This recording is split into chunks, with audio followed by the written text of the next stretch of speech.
namin sa baba. Anak nitong mga ito, inaanak ko pa tayo. Isang buko, sige. Ito na tilapia.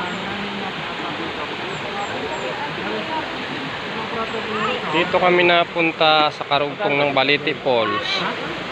Puno na yung falls Balete. Tulungan mo si Maring yung talito.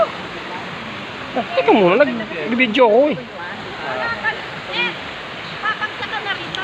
Sige na, sige pa. Tabi-tabi niya, no? Tabi na yun. Dito, iulog mo dito. Apa, dito sa... Diba, Tapat na to? Hindi, tabi, dito. Doon sa bakod doon. Hindi ka pwede bumaba dyan. Ikaw, Reggie, ah. Reggie pa rin. May bawalan pa.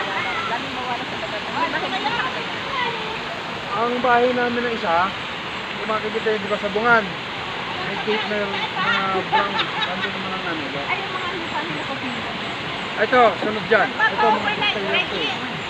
Nagpapa-overnight. Magan- Meter. Dito pa. Oo. Hindi pa. Doon sa taas. Oh, sa taas nga. Ayan, minsan, ikon yun. I-experience yan. Masarap din yan. Bonfire ba? Tapos pwedeng maligo dito pagka... Paggabi? may tent. Paggabi, hindi ko pinapayagan. Pero later on, siguro pwedeng payagan. Pag na-develop na, no? Maganda rin ito. Pag kaming local lang, ayun, nag-overnight kami dito.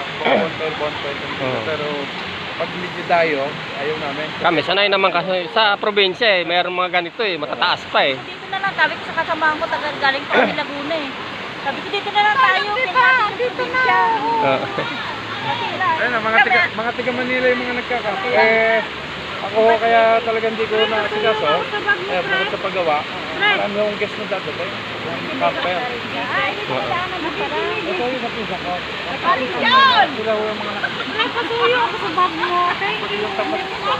Nahiya naman ako sa mga bisita ko. Kanina pa sila alas 6. Eh sabi ko mamaya na tayo pumunta dahil kasi andun ang bahay namin sa may Lolo Pet. Oh, I think